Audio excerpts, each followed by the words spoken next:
నమస్తే, welcome to BCN news. నా పేరు మాన్సా. ముందుగా ముఖ్యాంశాలు.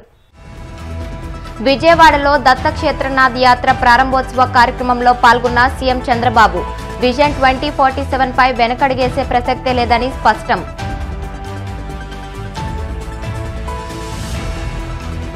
నారా లోకేష్ ప్రజా దర్బార్ కు అనూహ్య స్పందన, భారీగా తరలివచ్చిన ప్రజలకు నేనున్నానంటూ మంత్రి భరోసా.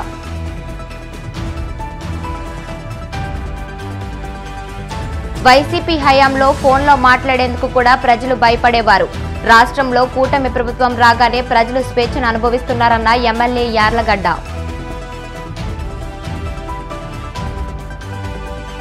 గోవింద నామస్మరణతో మార్మోగ్న కోనసీమ తిరుమల, వాడపల్లి వెంకన్న దర్శనానికి పోటెత్తిన భక్తజనం.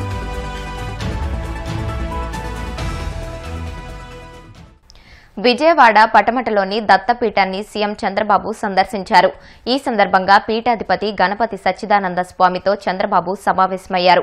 అనంతరం రాష్ట్రంలోని 42 ప్రాంతాల్లో చేపట్టబోయే దత్తక్షేత్రనాథ్ యాత్ర ప్రారంభోత్సవ కార్యక్రమంలో సీఎం పాల్గొన్నారు. ఈ సందర్భంగా సీఎం మాట్లాడుతూ సచ్చిదానంద స్వామీజీ సమాజహితం కోసమే పనిచేస్తున్నారన్నారు. 2047 నాటికి స్వర్ణాంధ్ర సాధనే లక్ష్యమన్నారు. ఉమ్మడి రాష్ట్రంలో విజన్ 2020 ప్రకటిస్తే చాలా మంది తప్పుబట్టారని, కానీ ఆ విజన్ ఫలితాలు ఇవాళ అందరికీ కనిపిస్తున్నాయని తెలిపారు. ఇప్పుడు విజన్ 2047 గురించి ఆలోచిస్తున్నామని, ఈ విషయంలో ముందుకు వెళ్లడమే తప్ప వెనకడుగు వేసేది లేదని సీఎం స్పష్టం చేశారు. పూజ్యులు శ్రీ గణపతి సచ్చిదానంద స్వామీజీ, గౌరవనీయులు పూజ్యులు శ్రీ దత్త విజయానంద తీర్థ స్వామీజీ, ఈ సమావేశానికి విచ్చేసిన భక్తులందరికీ పేరు పేరున మనస్ఫూర్తిగా నమస్కారాలు, అభినందనలు. స్వామీజీని ఇక్కడ నేను దర్శనం చేసుకోవడం నా అదృష్టంగా నేను భావిస్తున్నా. ఆయన ఆశీస్సులు తీసుకున్నా. ఆయన ఎప్పుడు కూడా ఒక మంచి మనసుతో ఆశీర్వదిస్తారు. సమాజం కోసమే ఆయన పనిచేస్తున్నారు. ఈ రోజు ఆయన చెప్పిన మాటలు కూడా మీరు వింటే, ఆయన నేను కష్టాల్లో ఉన్నప్పుడు ఆయన పూజ చేసి నాకు ఆ ఫలితాన్ని ఇప్పుడు నా చేతికి ఇచ్చారు. అంటే ఒక మంచి కోసం ఏ విధంగా ఆలోచిస్తారో స్వామీజీ ఒక ఉదాహరణ అని చెప్పి మీకు అందరికీ తెలియజేస్తున్నా. వారి జీవితంలో మీరు చూస్తే దత్త క్షేత్రాలు పెట్టి అక్కడ భక్తుల కోసం అనేక సందర్భాల్లో రావడం. ఒకసారి ఇక్కడే వారిని కలిశాను, హైదరాబాద్లో అనేక సార్లు కలిశాను. వారిని ఎప్పుడు కలిసినా ఎంత సమయం ఉన్నా అక్కడే ఉండాలి అనే మనశ్శాంతి ఆయన దగ్గర దొరుకుతుంది. అది ఒక అదృష్టం అని చెప్పి కూడా నేను మీకు తెలియజేస్తున్నా. చాలా తక్కువ సమయంలో ఒక మెసేజ్ ఇచ్చారు. నా సంకల్పం స్వర్ణ ఆంధ్రప్రదేశ్ చేయాలని. ఒకప్పుడు విజన్ 2020 తయారు చేస్తే చాలా మంది సమైక్య ఆంధ్రప్రదేశ్లో తప్పుపట్టారు. కానీ ఆ విజన్ ఈరోజు యథార్థ రూపాన్ని చూపించే పరిస్థితి వచ్చింది. ఈరోజు ఏదైతే విజన్ 2047 స్వర్ణాంధ్ర దిశగా ఆలోచిస్తున్నాం, నేను స్వామీజీకి ఒకటే హామీ ఇస్తున్నా. ఏదైతే సంపద రావాలి, అదేవిధంగా మీ అందరికీ ఆనందంగా ఉండాలి. సంపద ఇవ్వడంలో మేము ముందుకెళ్తాం, కానీ ఆనందంగా మీరు ఒక పద్ధతి ప్రకారం ఉండాలంటే అది స్వామీజీ వల్లనే సాధ్యం అని చెప్పి కూడా నేను మీ అందరికీ తెలియజేస్తున్నాను. ఎప్పుడు కూడా యథార్థాన్ని చెప్పే పరిస్థితిలో ఉండాలి. స్పిరిచువాలిటీ కూడా మనకు ఉండాల్సిన అవసరం ఉంది. భగవంతుడు ఆశీస్సులు కూడా మనకు ఉండాల్సిన అవసరం ఉంది. ఆ భగవంతుడికి దగ్గర చేర్చే వ్యక్తి మన పూజ్యశ్రీ స్వామీజీ అని చెప్పి కూడా నేను మీకు తెలియజేస్తున్నా. చాలా మందిని చూసాం, కానీ నాదస్వరంతో మన అందరికీ సమస్యలుంటే పరిష్కారం చేసే శక్తి ఒక్క మన స్వామికే ఉండడం మనందరి అదృష్టం కూడా. ఈరోజు మళ్ళీ నేను అన్ని క్షేత్రాలు తిరుగుతానని 53 రోజులు ఈ రాష్ట్రంలో ఉన్నారంటే వారు ఇక్కడ ఉన్నంత వరకు అన్నీ కూడా మనకు శుభమే జరుగుతుంది. నేను వారికి ఒకటే హామీ ఇస్తున్నా. మీరు చేసే ప్రజలకు మంచి కోసం మీరు తాపత్రయం పడుతున్నారు. వారికి దేవుని కృప కలగాలని మీరు ఆలోచిస్తున్నారు. నేను కూడా ఆలోచించేది మీ యొక్క ఆశీస్సులతో ఈ ప్రజలకు ఆర్థిక స్వావలంబన జరగాలని, పేదరికం పూర్తిగా పోవాలని, ప్రజలందరూ ఆనందంగా ఉండాలని చెప్పి ఆశిస్తున్నా. దానికి పూర్తిగా స్వామీజీ యొక్క ఆశీస్సులు కోరుకుంటూ ఈరోజు మిమ్మల్ని చూస్తే ఒక ప్రశాంతంగా కూర్చున్నారు ఇక్కడ. అంటే మీరంతా ఒక పరిపక్వంగా కూడా ఉన్నారు. స్వామీజీ పైన నమ్మకం, ఆ నమ్మకంలో కొంత శాతం పాలకులైన నా మీద కూడా పెట్టండి. మీకు స్వర్ణాంధ్రప్రదేశ్ దిశగా ముందుకు తీసుకుపోయే బాధ్యత నేను తీసుకుంటానని మరొక్కసారి మీ అందరికీ హామీ ఇస్తూ ఈరోజు ఈ అవకాశాన్ని ఇచ్చిన మిమ్మల్ని అందరినీ పేరు పేరున మనస్ఫూర్తిగా అభినందిస్తూ స్వామీజీకి మరొక్కసారి ప్రత్యేకంగా పాదాభివందనం చేస్తూ సెలవు తీసుకుంటున్నాను. మంత్రి నారా లోకేష్ నిర్వహిస్తున్న ప్రజా దర్బార్కు అనూహ్య స్పందన లభిస్తోంది. ఉదయం నుంచే ఉండవల్లి నివాసం వద్ద వృద్ధులు, మహిళలు, దివ్యాంగులు, యువత, ఉద్యోగులు, వివిధ సంఘాల ప్రతినిధులు బారులు తీరారు.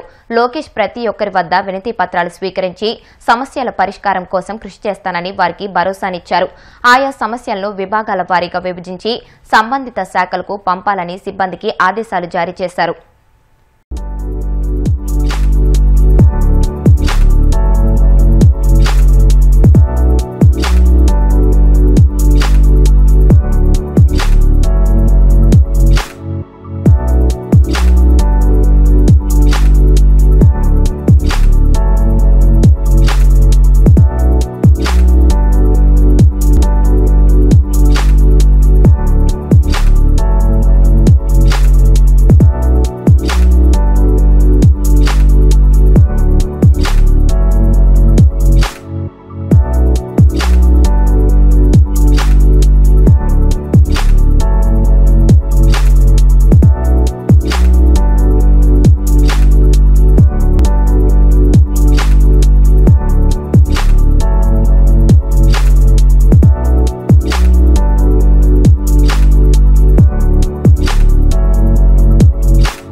ఇటీవల పులివెందులలోని క్యాంపు కార్యాలయంలో నిర్వహించిన కార్యక్రమంలో వైసీపీ అధినేత జగన్ ప్రజల నుంచి అర్జీలను స్వీకరించిన సంగతి తెలిసిందే.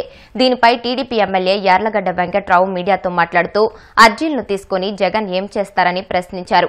వాటిపై అసెంబ్లీలో మాట్లాడతారా అని ఎద్దేవా చేశారు. రాష్ట్రంలో కూటమి ప్రభుత్వం రాగానే వాట్సాప్ కాల్స్ నుంచి మామూలు ఫోన్లు మాట్లాడుకునే స్థితికి ప్రజలు వచ్చారని, ప్రజలు ఎంత స్వేచ్ఛను అనుభవిస్తున్నారో చెప్పడానికి ఇదే నిదర్శనమన్నారు.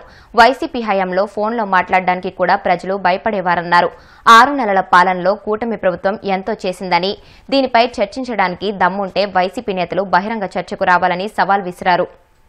వైసీపీ నేతలు సూపర్ 6 అమలు గురించి అడ్డగోలుగా మాట్లాడుతున్న పరిస్థితి రాష్ట్రంలో ప్రజలందరూ చూస్తున్నారు. ప్రభుత్వం ఏర్పడి 6 మాసాలు మొన్నే దాటిన ఈ 6 మాసాల్లో సూపర్ 6 ఏం చేశారండి? సూపర్ 6 6 మాసాల్లో కంపేర్ చేయమని వాళ్ళని వైసీపీ నాయకుల్ని అడుగుతున్నా. మేము బహిరంగ చర్చకు సిద్ధం. నేనైనా వస్తా, టైము డేటు మీరు చెప్తే.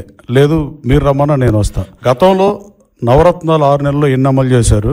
జూన్ 2019లో ప్రభుత్వం ఏర్పడిన తర్వాత మొదటి నెలలో రాజన్న బడిబాటని ప్రకటన మాత్రమే విడుదల చేసిన పరిస్థితి నిజం కాదా? ఆగస్టు 7వ తారీఖున వైఎస్ఆర్ రైతు దినోత్సవం ప్రకటన మాత్రమే విడుదల చేశారు. 8/7/2019 సేమ్ మళ్ళీ వైఎస్ఆర్ పెన్షన్ కానుక కూడా ప్రకటన మాత్రమే విడుదల చేశారు. నేను అప్పుడు ఆ పార్టీలోనే ఉన్నా. 1 సంవత్సరం పాటు ఆ పార్టీలో నేను యాక్టివ్గా పనిచేశా. నాకు దగ్గరగానే తెలుసు ఇవన్నీ. 5వ నెలలో గడప వద్దకే పాలనని ప్రకటన మాత్రం విడుదల చేసిన పరిస్థితి. వైఎస్ఆర్ కంటి వెలుగు పథకం ప్రారంభం మాత్రమే చేశారు. దిశ పోలీస్ స్టేషన్ ఇట్లా చెప్తా ఉంటే కొన్ని చాలా ఉంటాయి. ఇది రాజకీయ విమర్శ కాదని దీని వాస్తవాలు మాట్లాడాలి. రాజకీయ నాయకులు my word against your word లాగా మాట్లాడుకోవడం వల్ల ఈ రాష్ట్ర ప్రజలకు ఒరిగేందేమీ లేదు. నిజాలు మాట్లాడటం వల్ల నిజాలు నిగ్గు తేల్చేలా ఉండి చర్చ చేస్తే పరిష్కారాలు లభిస్తాయి దేనికైనా. తర్వాత వైఎస్ఆర్ నవోదయం అని అక్టోబర్లో 17వ తారీఖున పథకం ప్రారంభం మాత్రమే అయింది, కానీ నిజంగా జరగని పరిస్థితి. 6వ నెలలో వైఎస్ఆర్ ఆరోగ్యశ్రీ ప్రకటిస్తే 6 నెలల తర్వాత ప్రారంభించిన పరిస్థితి. కేవలం అగ్రిగోల్డ్ బాధితులు కూడా టీడీపీ హయాంలో జరిగిందని మీరు విమర్శలు చేసి 8/11/2019 అది కూడా మాట్లాడిన పరిస్థితి. కానీ మీరు చేసింది ఏంటంటే, గత ప్రభుత్వం వైఎస్ఆర్ కాంగ్రెస్ పార్టీ అధికారంలో ఉన్నప్పుడు 250 రూపాయలు పెన్షన్ ని ఫస్ట్ 6 months లో పెంచారు. ఆటో డ్రైవర్లకి 10,000 రూపాయలు ఇచ్చిన మాట వాస్తవం. మా ప్రభుత్వం అధికారంలోకి వచ్చినాక, ఎన్డీఏ కూటమి అధికారంలోకి వచ్చిన తర్వాత పతనం అంచుకి ప్రభుత్వాన్ని, ఆర్థిక వ్యవస్థని దిగజార్చిన పరిస్థితి నిజం కదా. 1950 తర్వాత నిన్న ఎప్పుడు అంటున్నారు మేము చేసిన అభివృద్ధి అంతా ఈ పార్టీ పాడు చేస్తుందని. మీరు చేసిన అభివృద్ధి ఈ రాష్ట్రంలో ఏ ఊరు వాడ, ఏ పంచాయతీకి వెళ్ళినా, మున్సిపాలిటీకి వెళ్ళినా, కార్పొరేషన్కి వెళ్ళినా, ఎక్కడికి వెళ్ళినా రోడ్లు చూస్తే తెలిసే పరిస్థితి. రోడ్లు వేసే పరిస్థితి చూసాం 1955 నుంచి ఏ ప్రజాప్రభుత్వం అధికారంలో ఉన్నా. ఈ దిక్కుమాల గత ప్రభుత్వం మాత్రం ఈ ప్రభుత్వానికి ఎట్లాంటి దుస్థితి కల్పించిందంటే గుంటలు పుడిచే కార్యక్రమాన్ని చేసుకోమని అంత అధ్వానంగా రోడ్ల స్థితిని దిగజార్చింది వైసీపీ ప్రభుత్వం కాదా? ఈ పాపం మీది కాదా అని అడుగుతున్నా.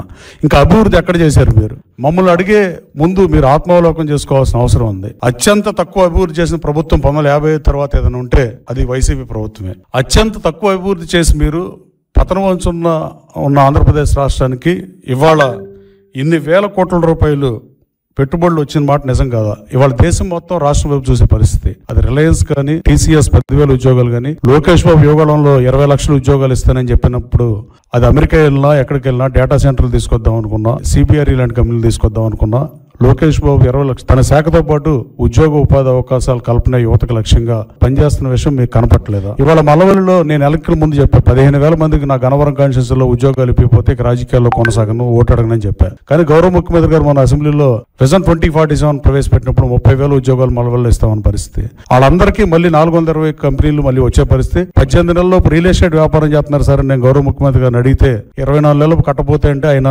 6 నెలల్లోపు స్టార్ట్ చేయాలి, 18 నెలల్లోపు కంప్లీట్ చేయకపోతే ప్రభుత్వం వెనక్కి భూమి తీసుకుంటుంది ఇండస్ట్రేషన్ అని చెప్పిన మాట వాస్తవం కాదా? అంటే మేము చిత్తశుద్ధితో పనిచేస్తుంది మీకు కనపట్టలేదా లేదా వినపట్టలేదా? రాబోయే 20 నెలల్లో మల్లవల్లిలో 420 కంపెనీలు రావడం ఖాయం. ఎట్టి పరిస్థితుల్లో 30,000 మందికి 15,000 మంది కానీ నేను అన్నా కానీ 30,000 మంది పైగా ఉద్యోగ ఉపాధి అవకాశాలు కల్పించడం కూడా ఖాయమే. మీరు అన్నీ చెప్పడమే తప్ప నవరత్నాల విషయంలో 6 మాసాల్లో మీరేం చేశారు? మేము 3,000 రూపాయలు పెన్షన్ పెంచిన మాట వాస్తవం కాదా?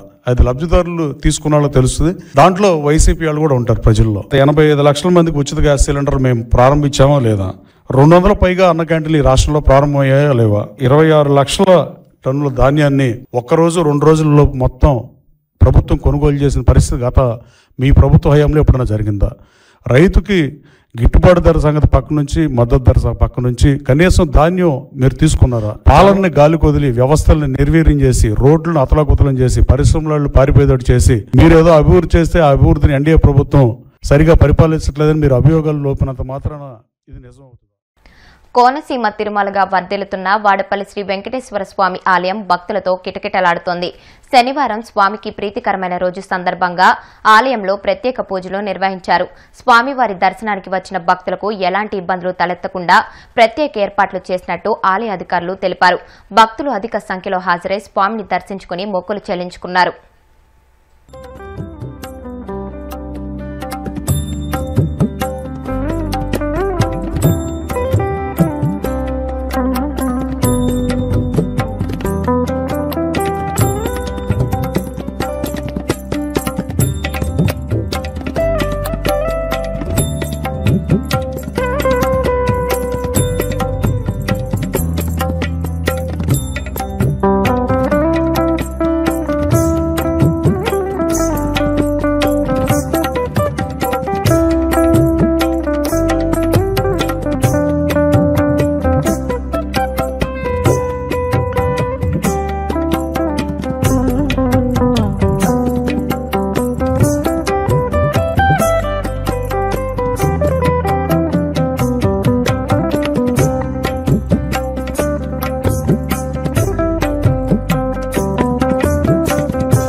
ఇప్పుడు కాసేపు ప్రకటనలు.